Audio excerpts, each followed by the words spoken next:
everyone, we're going to start the lesson read aloud recording for lesson 2.09, Seeking a More Perfect Union. Remember to grab your lesson resources, the reading guide and lesson answer key, and anything else that you have for today. The young nation was independent but still faced many problems in the 1780s. The enormous debt incurred during the war threatened to cripple trade. American currency was nearly worthless. Each state was pulling its own way. Congress watched helplessly as the states failed to protect the interests of American farmers. When a rebellion erupted in Massachusetts, James Madison and other statesmen were convinced that it was time to act. Madison studied other republics and confederations, gathered his ideas, and outlined what he thought the government should be. His plan became known as the Virginia Plan, and he became known as the father of the Constitution. That's a picture of James Madison right there. Goals for this lesson: demonstrate mastery of important knowledge skills learned in the unit. Explain the reasons for calling a convention of states in 1787. Describe the major reasons, events, issues, and individuals of the Constitutional Convention. Identify major features of the United States government under the Constitution. Identify James Madison and his contributions to the writing of the United States Constitution. And describe the major issues debated at the convention and the compromises that allowed agreement on the new Constitution. And here's just to get your reading guide again. And we're going to read pages 179 through 186. So let's start there. Here we are on page 179, starting with the critical period. Americans focused first on their state governments because these governments immediately affected their lives and well-being. By the mid-1780s, many could see that the Articles of Confederation demanded attention. In a speech delivered at Harvard University in July 1787, John Quincy Adams, the eldest son of John and Abigail Adams, worried about this critical period in which the country was groaning under the intolerable burden of accumulated evils. Financial uncertainty plagued the young republic. Most states suffered an economic slowdown after the Revolution. On war-ravaged plantations, production of rice and tobacco declined. New England merchants found British West Indies markets closed to them. Lacking a strong central government, Americans could not negotiate effective trade agreements with European nations. While foreign nations imposed restrictions on American goods, Congress lacked authority to impose tariffs or otherwise restrict imports. With this disadvantage, American farmers were increasingly unable to sell their products to overseas markets, and thus could not afford to pay for imported manufactured goods from Europe. These problems prompted several leaders to gather at Mount Vernon in 1785 and later invite others to a meeting at Annapolis, Maryland in September 1786. New York's Alexander Hamilton, a brilliant lawyer and Washington's military aide during the Revolution, helped organize the gathering. Those attending the Annapolis meeting quickly realized that under existing Articles of Confederation, they could achieve no meaningful reform of the government's economic and trade policies. They called on the states to send delegates to Philadelphia the following year, 1787, to amend the Articles. Shays' Rebellion. As state legislatures printed worthless paper money, they raised taxes on people who could not afford to pay them. Backwoods farmers were especially hard hit. Unable to pay their debts, many were taken to court where they faced the loss of their farms and homes. These financial problems led to social unrest. In western Massachusetts, a band of debt-ridden farmers, armed and angry, closed down local courts. Many who took the law into their own hands were veterans of the Revolutionary War, including Daniel Shays, who had fought the British at Lexington and Bunker Hill.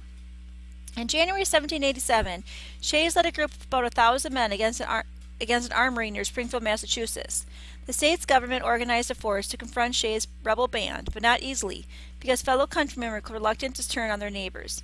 The state troops defeated Shays' rebels at a decisive battle in early 1787, leaving 4 dead.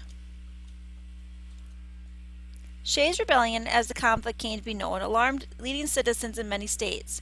It raised the threat of citizens taking up arms against their own governments. In letters to various correspondents, George Washington expressed his concern and dismay. "I am," he wrote, "mortified beyond expression when I view the clouds that have spread over the brightest morn that ever dawned upon any country. What a triumph for our enemies to find that we are incapable of governing ourselves, and that the system founded on the basis of equal liberty are merely ideal. Would to God that wise measures may be taken in time to avert the consequences." James Madison, a Virginia congressman, also deplored the popular follies and worried that the disturbances would be taken as proof of our case as desperate. If Washington, Madison, and many others were alarmed, it was partly because they were aware of the history of past attempts at government by the people. In ancient times, Greek democracy and the Roman Republic lasted only briefly. In recent times, after the English Civil War, the short-lived English Commonwealth failed when Oliver Cromwell took over as military dictator. Shays' Rebellion seemed to prove what some critics of democracy charged, that a Republican government would give way to anarchy, a state of lawlessness, or the absence of government. What if, as Alexander Hamilton put it, the same state of passions which fits the multitude for opposition to tyranny and oppression fairly naturally leads them to a contempt and disregard of all authority? After fighting a revolution to throw off a tyrannical king, were Americans incapable of respecting any authority? Had Americans won the war only now to lose the peace? Let's read this little excerpt here, so it's kind of interesting. In 1787, when Shays' Rebellion raised alarms among many, Thomas Jefferson was serving as American ambassador to France. Abigail Adams and John Madison wrote to Jefferson about the event, but he did not share their horror. Said the author of the Declaration of Independence, "The spirit of resistance to government is so valuable on certain occasions that I wish it always be kept alive. It will often be exercised when wrong, but better so than not to be exercised at all. I like a little rebellion now and then. It is like a storm in the atmosphere." So he wasn't too worried about it. James Madison prepares for Philadelphia. In the wake of Shays' Rebellion, the upcoming Philadelphia Convention took on an increasing urgency. Before the delegates converged on Philadelphia, Virginia's James Madison worked feverishly to build support for a thorough overhaul of the central government. Madison believed that the United States needed a stronger central government to guide its affairs.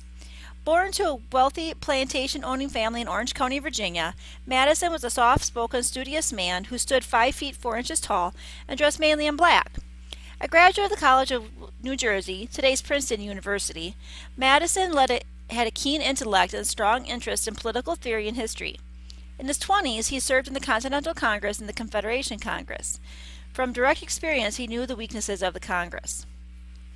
Madison knew that George Washington shared his concerns but was reluctant to return to public life. After Shays' Rebellion, Madison convinced Washington to attend the Philadelphia meeting. Washington's presence would give the convention a sense of importance and credibility. Madison himself prepared diligently for the meeting. From his friend Thomas Jefferson in Paris, he requested any texts Jefferson could send on past republics and confederacies. And just notice here, when they say text, we don't talk about text messages. They're talking about, like, books. Jefferson sent them by the truckload, and his younger protege undertook an in-depth study of ancient republics and confederations, noting the strengths and weaknesses of each, and compiling his own list of biases of the political system of the United States.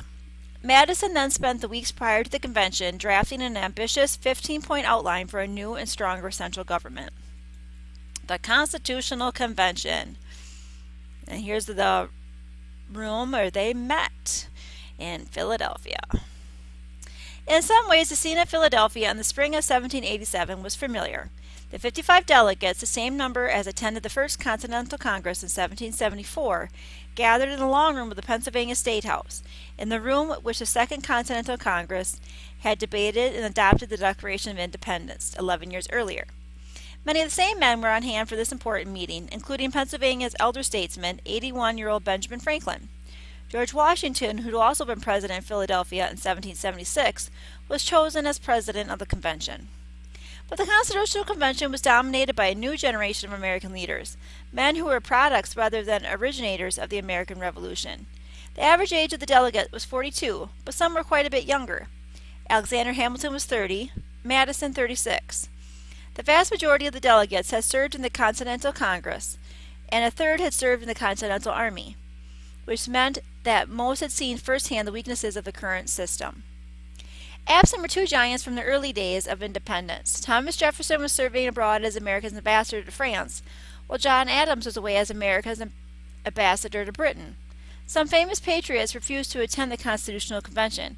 They feared that a stronger federal government would pose the same threat to liberty as a tyrannical king. They agreed with Patrick Henry, the Virginian who had once rallied his people with the cry, "Give me liberty or give me death," but who warned of the convention, "I smelt a rat." The delegates agreed that the proceedings of their convention should be held in secret. Through the stifling summer, windows were kept shut and the blinds drawn to keep out the prying eyes of the ever-eager press. James Madison kept detailed personal notes of the debates. These remarkable records, made public many years later, offer a close-up view of this important moment in the nation's founding. At the start, it was not clear that Madison would persuade his colleagues to abandon the Articles of Confederation and approve an entirely new Constitution. It was not even clear that enough states would bother to show up to the convention. Vermont, New Hampshire, Connecticut, and Maryland did not even send delegates until long after the proceedings began. Rhode Island, the smallest state, fiercely jealous of its local ways and stubbornly resistant to a stronger central government, refused to send a representative at all. Though the convention was set to convene on May 14th, it took 11 days before a quorum was present and debate could begin. Washington, known normally for his calm resolve, complained that these delays greatly impede public measures and serve to sour the temper of the punctual members who did not like to idle away their time. The Virginia Plan and the New Jersey Plan. When debate finally began, Edmund Randolph, the young and popular former governor of Virginia, introduced a set of bold proposals that would become known as the Virginia Plan. The plan was mostly based on the work that James Madison had already done. Madison's scheme started by throwing out the Articles of Confederation. It called for a strong federal government with, as Montesquieu had recommended, separation of power among three branches: legislative, executive, and judicial. To keep the individual states from gaining too much power, Madison proposed that the federal government be empowered to veto or cancel any state law. Madison also proposed creating a bicameral legislature, with the people electing members of the lower house and the lower house choosing members of the upper house. In both houses, the number of members would be proportional to each state's population. Thus, large states would have more members in each house. At the convention, when Edmund Randolph introduced the Virginia Plan, it was met with stunned silence. Some delegates were taken by surprise by the idea of throwing out the Articles of Confederation. Delegates from several states had arrived with explicit directions not to do so. When a Virginia delegate suggested that silence indicated agreement, a noisy protest erupted. 2 days later, New Jersey delegate William Paterson introduced what became known as the New Jersey Plan. Speaking for delegates from small states, Paterson reaffirmed that the purpose of the convention was not to write an entirely new constitution, but to strengthen the existing Articles of Confederation. He proposed adding to the powers of the existing Congress, but preserving the current structure, what gave each state one vote in a unicameral, one-house legislature. Federal, not national. In the 12 weeks of debate that followed, most delegates came to see the need for fundamental change. The Articles had proven inadequate to the needs of the new republic. So the delegates agreed to keep most of Madison's Virginia Plan as the foundation for a new constitution, but with important qualifications. The delegates strongly rejected Madison's proposal to grant the federal government veto power over state laws. Instead, they argued that the federal power should be limited and that the federal government should not be able to overrule state governments on state matters. And they insisted that a national government stood supreme over the states national government that stood supreme over the states should be avoided at all costs. Today, in speaking of the central government of the United States, people interchangeably refer to the federal or national government. But at the Constitutional Convention of 1787, some delegates insisted on a sharp distinction between federal and national. Delegates such as Virginia's Edmund Randolph, New York's Gouverneur Morris, and Alexander Hamilton, and Pennsylvania's John Dickinson openly used the word national to describe the new central government. Other delegates strongly objected. To speak of a national government, they said, implied an overthrow of the state governments. These delegates preferred the term federal to refer to the new central government, since federal suggested that the states retain their independence while being bound together for some common purpose. The unwillingness of many to use the term national left a key issue unresolved. Was the United States a single nation, or was it a collection of individual states simply allied for practical purposes? That issue was not completely settled until the end of the Civil War.